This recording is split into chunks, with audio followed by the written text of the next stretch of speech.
அதான்டா உனக்கு பாதுகாப்பு. இல்லே முகூர்த்த காலம் நட்டாச்சுனாக்க வெளியில போக கூடாதுன்னு சொன்னேன் இல்லடா. முக்கியமா கல்யாணத்தை வச்சுக்கிட்டு கண்டனத்துல எங்க சுத்திட்டு இருக்க? இந்த வண்டி இப்பதான் ட்ரை ஆகணுமா? பயமாதான் இருக்கு. கையில எலுமிச்சம் வச்சிருக்கீல, அதான்டா உனக்கு பாதுகாப்பு.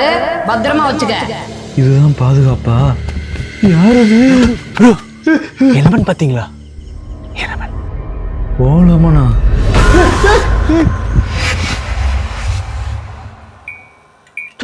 பாதுகாப்பா இருந்த லெமனை புடிங்கிட்டு போயிட்டானே.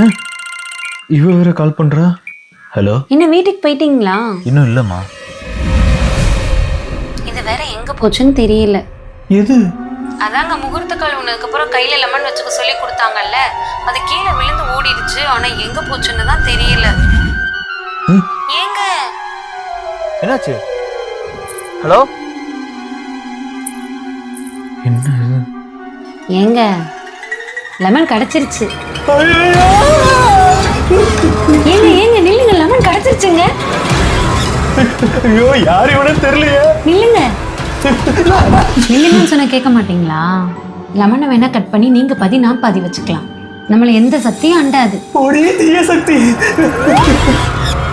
எப்பா விநாயகரை காப்பாத்துப்பா.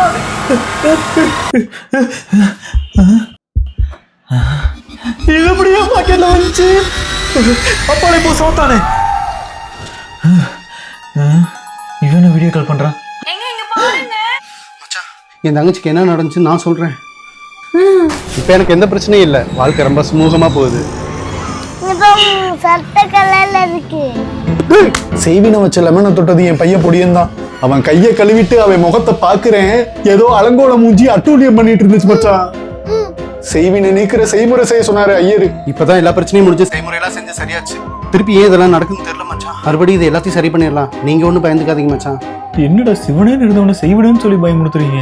எல்லாம் சரி. அந்த லெமன் ஏன் நம்ம கிட்ட வந்துச்சு? அவன் தங்கச்சியை நம்ம கல்யாணம் பண்ண போறதுனாலயா? டேய் நைட்டு தான் எங்க போய் தொலைஞ்ச? அம்மா விடுறே, நான் வந்துட்டான்ல, நீ போடா. அப்பா